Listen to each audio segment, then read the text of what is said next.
when setting goals to be a music producer, it's pretty obvious that somebody would say, like, what are your goals, right? It's like, oh, well, I want to make a full-time living selling beats online. Okay. I want to just, like, get a huge record, like a huge song. Okay. Or you want to say, like, oh, I just want to, like, be able to put beats out and, like, that's it. Like, I want to be able to just do music. It's like, all right. But the reality is, none of these goals are really well defined, and none of these goals are really step by step enough for you to really kind of like bite it off and kind of understand like how you even get to that process. So when becoming a full-time music producer, I think it's really important to have long-term goals, like we just said, like, yo, I want to make a full-time living selling beats online. Like, obviously you wouldn't even be watching this video if that wasn't your goal. But I think it's a lot more healthy, and I think it's a lot more attainable for you to set short-term goals by the week or by the month that you can kind of follow through on, and you can say to yourself, yo, this is actually working. Because it's kind of like going to the gym, right? Like, you don't go to the gym 3 times and then you're just like, is this working or not? And it's like, well, it's kind of hard to tell because you don't really have any immediate short-term vision or any like short-term output where you could say to yourself, like, this is definitely working. So I think the most important goal for you right now as a music producer for just starting off is to have a goal that's short-term of being consistent. So say, I'm going to drop a beat you can do every day. I encourage you to do every day. We'll get into that later in the course. But I would encourage you to set your goals to just be like, I'm going to drop beats for a month. It's a great goal. Or I'm going to drop 2 beats a week, 3 beats a week maybe, for a month, and maybe hit 50 subscribers. That would be a great goal, and it's an attainable goal. Having a number, like a small number associated with that goal, is only going to help you because you're going to realize that you're getting closer to it. And then once you actually hit that small goal, you're going to feel good and you're going to be like, it actually worked, rather than just saying, I want to hit 100,000 subscribers, you know?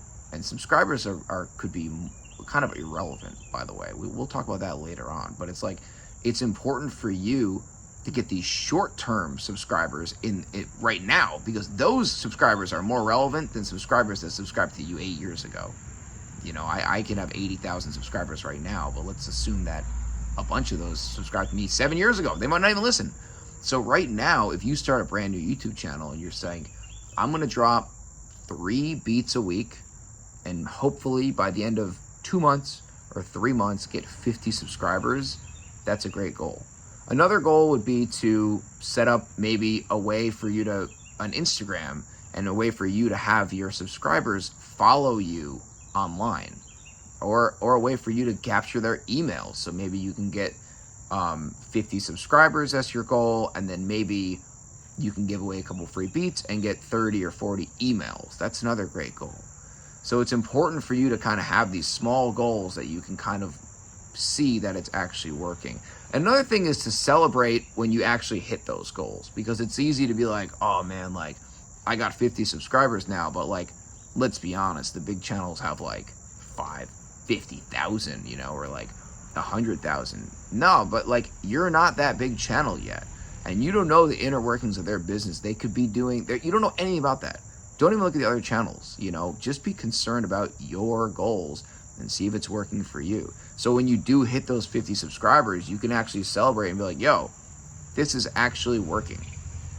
Because if you want to become a full-time music producer, the most important thing you'll probably get from a lot of these videos is that it's all about momentum and just staying pumped and staying excited about the process of actually dropping beats online. Because if you get caught up in the comparison game of like, man, this person just started their account like 6 months ago, but they're just like crushing it and I'm going slow, that it's not going to be good for your mental. And it's really important for you to just have a goal of consistency, right? The next goal would be like to sell 1 beat. That could be a great goal, you know, and that could take a couple weeks, that could take a couple months. It really kind of depends. Selling 1 beat is another really, really great goal for you to have, because it's attainable, but that would be a good reason to celebrate if you sold 1 beat. Consistency is going to be the foundation that's going to like lead into all the other goals that you really want. So that's why I think for you to say to yourself, consistency is my goal is ironically going to be one of the best things you can do for yourself, because you're not going to be able to leverage any major label deals or all the streams or, you know, the followers or really everything that you want as this lofty long-term goal if you're not being consistent. Because consistency with selling beats online, those are the bricks that build the house. There's no doubt about it.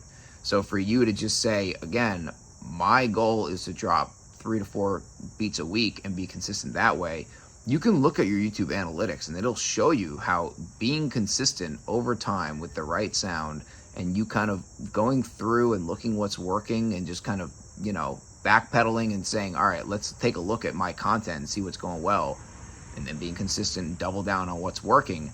That's how you're going to get to your long-term goals. So again, the long-term goals are great, but stay consistent on your short-term goals that are only maybe one step ahead of you, you know, and don't try to get too overwhelmed by all the stuff out there, because the bottom line is there's a lot of competition, but all you need to focus on is your channel and just growing your channel one person at a time, getting a new subscriber, getting an email list, getting a follow on Instagram, reaching out to them directly. We'll talk more about how I think you should talk to artists later on in the course. But right now, as far as goals, keep them short, keep them sweet. You can have long-term goals. Those are great, but just stay consistent on what's in front of you. See you in the next vid.